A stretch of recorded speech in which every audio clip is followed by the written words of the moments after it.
A'udzubillahi minasyaitonirrajim. Bismillahirrahmanirrahim. Assalamualaikum warahmatullahi wabarakatuh. Alhamdulillahilladzi anzalas sakinah fi qulubil mu'minin liyazdadu imanan ma'a imanihim. Walillahi junudus samawati wal ardh wa kana Allahu aliman hakima. Asyhadu an la ilaha illallah wahdahu la syarikalah wa asyhadu anna Muhammadan abduhu wa rasuluhu la nabiyya ba'dah amma ba'du. Faqala Allah Ta'ala fil Qur'anil Karim wa huwa asdaqul qailin. A'udzu billahi minasyaitonir rajim. Bismillahirrahmanirrahim. Inna khalaqnal insana min nutfatin amsyaj nabtalihi faj'alnahu sami'an basira.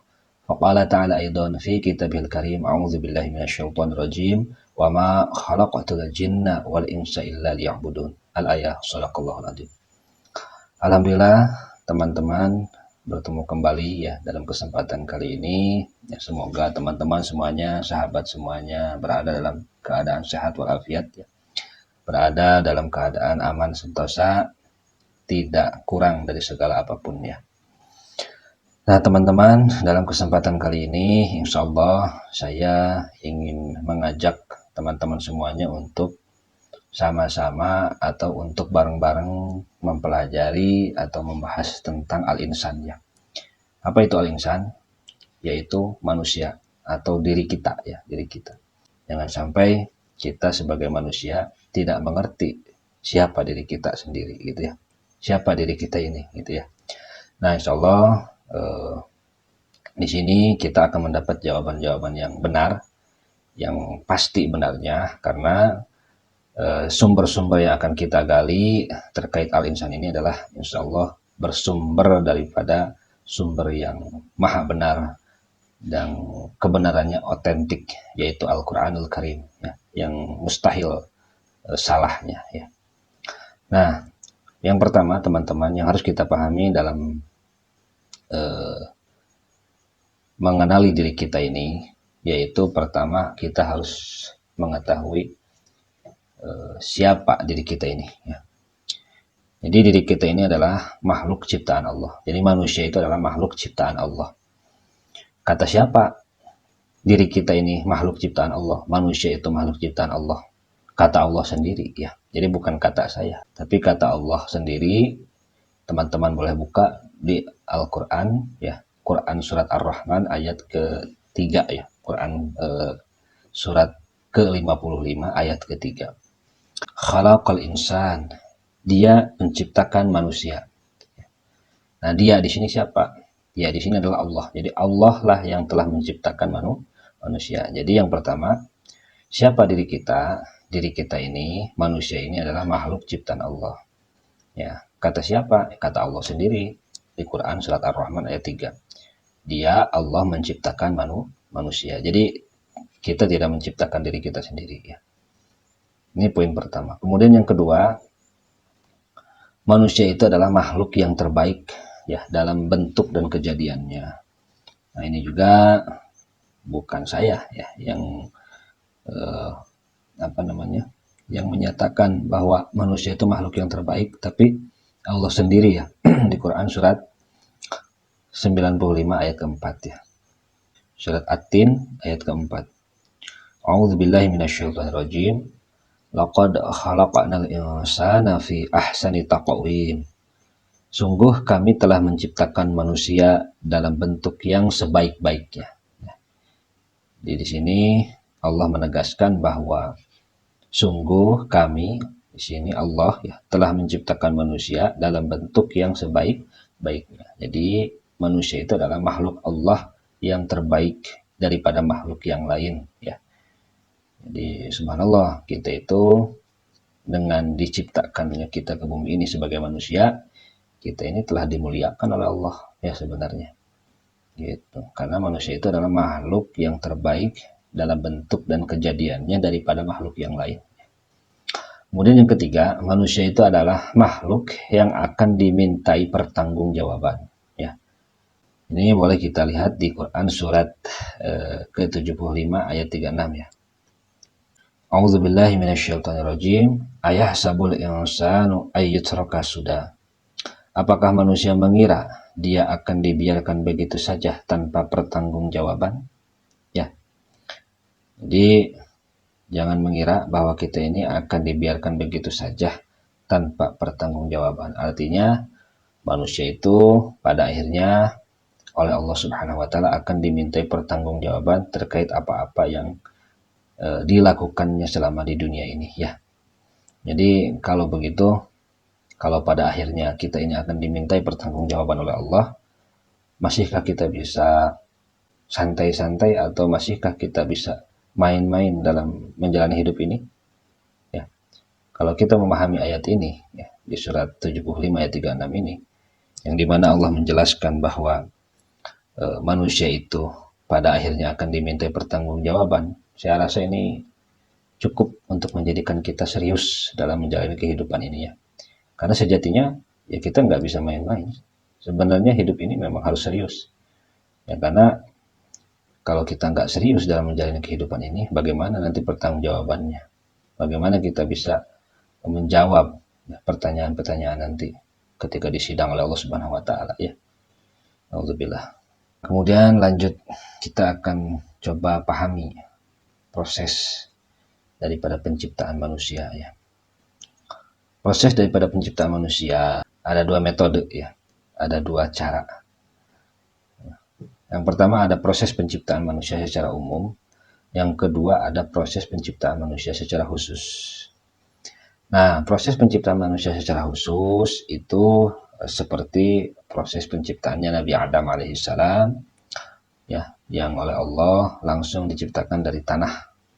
Banyak ayat-ayat Allah yang menceritakan tentang penciptaan Nabi Adam ya, gitu ya. Yang diciptakan dari tanah langsung, kemudian ditiupkan ruh ke dalam tanah yang sudah dibentuk oleh Allah ya. Kemudian jadilah sosok manusia gitu ya. Kemudian penciptaan Siti Hawa ya, istrinya Nabi Adam alaihissalam itu pun termasuk kepada proses penciptaan manusia secara khusus ya. Karena langsung diciptakan daripada tulang rusuknya Nabi Adam alaihissalam. Kemudian proses penciptaan manusia yang khusus juga itu terjadi kepada Nabi Isa alaihissalam. Ya, Nabi Isa alaihissalam itu proses penciptaannya langsung oleh Allah ditiupkan kepada rahimnya Siti Maryam ya. Nah, adapun kita ya, kita ini termasuk kepada proses penciptaan manusia yang umum ya. Artinya ada proses perkawinan, ada proses kalau dalam bahasa biologi itu reproduksi ya.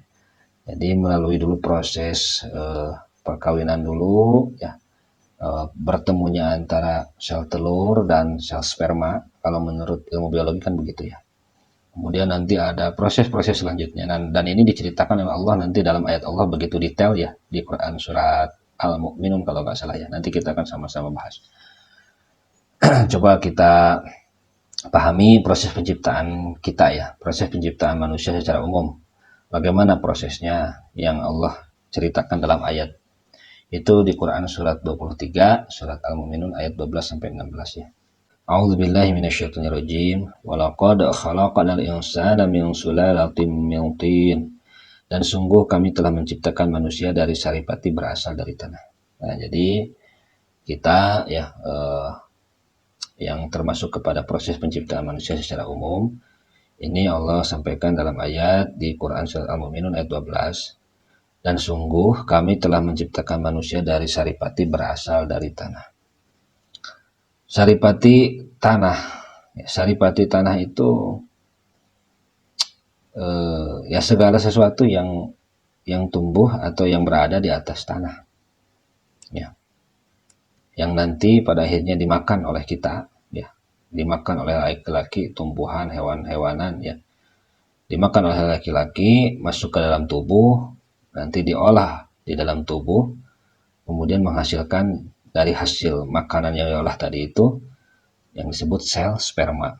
Kemudian kalau di tubuh perempuan, makanan-makanan tadi saripati tanah itu kan dimakan, diolah dalam tubuh perempuan, maka ada nanti sebagiannya yang menjadi sel telur daripada hasil makanan yang diolah dalam tubuh itu ya. Nah, kemudian Allah melanjutkan di ayat 13-nya. Summa ja'alnahu nutfatan fi qararin makin.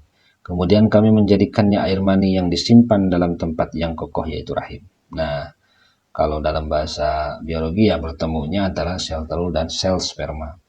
Itu disimpan dalam tempat yang kokoh yaitu rahim. Ya.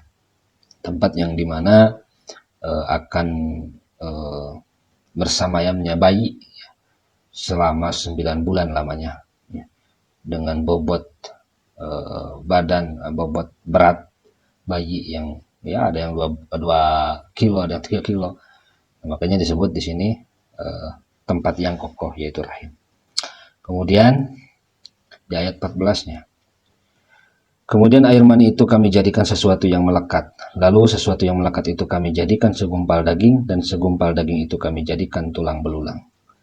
Lalu tulang belulang itu kami bungkus dengan daging, kemudian kami menjadikannya makhluk yang berbentuk lain. Maha suci Allah, pencipta yang paling baik. Ya. Nah ini di ayat 14-nya.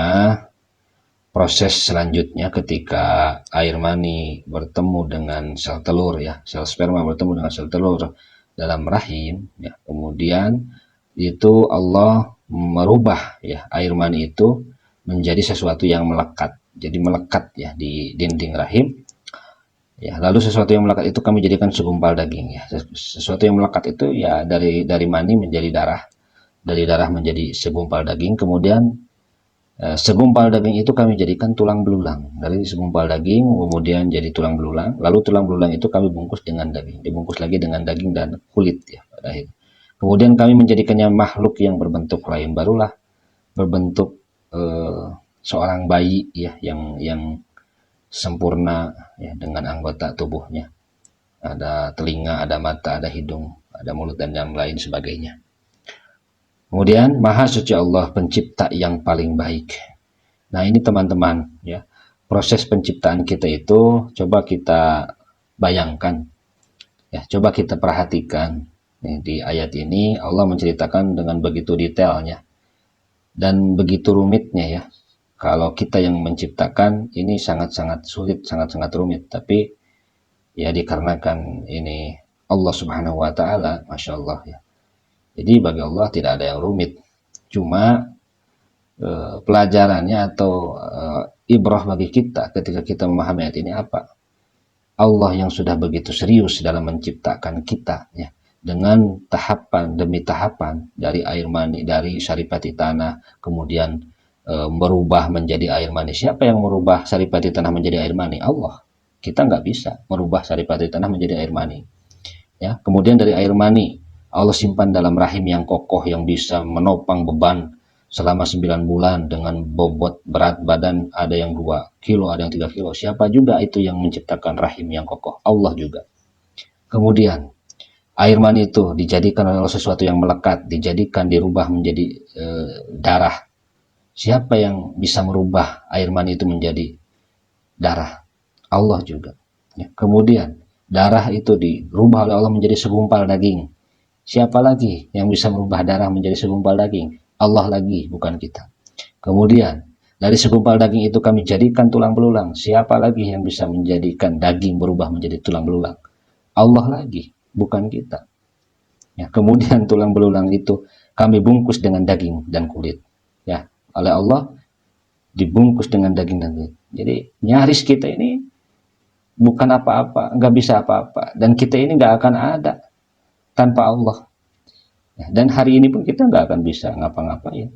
Kita nggak akan bisa bergerak ke sana kemari kalau tanpa digerakkan oleh Allah. Jadi sangat sombong sekali manusia yang oleh Allah diciptakan dengan begitu rumitnya, dengan begitu panjangnya prosesnya tadi ya. Yang dari air mani dirubah menjadi segumpal darah, segumpal daging, dirubah lagi menjadi tulang, dirubah lagi menjadi dibungkus lagi dengan daging dan kulit, kemudian disempurnakan dalam bentuk yang sempurna, kemudian sudah turun ke bumi, dia menjadi pembangkang ya. Kemudian ketika Allah perintahkan untuk menjalankan syariat-syariatnya, dia malah menjadi penentang. Amat sombong sekali gitu orang yang seperti ini ya. Makanya coba ditafakuri ayat Allah khususnya dalam yang menerangkan tentang diri kita ya, ayat-ayat Allah yang menerangkan tentang manusia. Dari mulai proses penciptaan manusia, mesti kita pahami supaya kita bisa sadar siapa diri kita ini. Kita ini bukan siapa-siapa kalau tanpa Allah.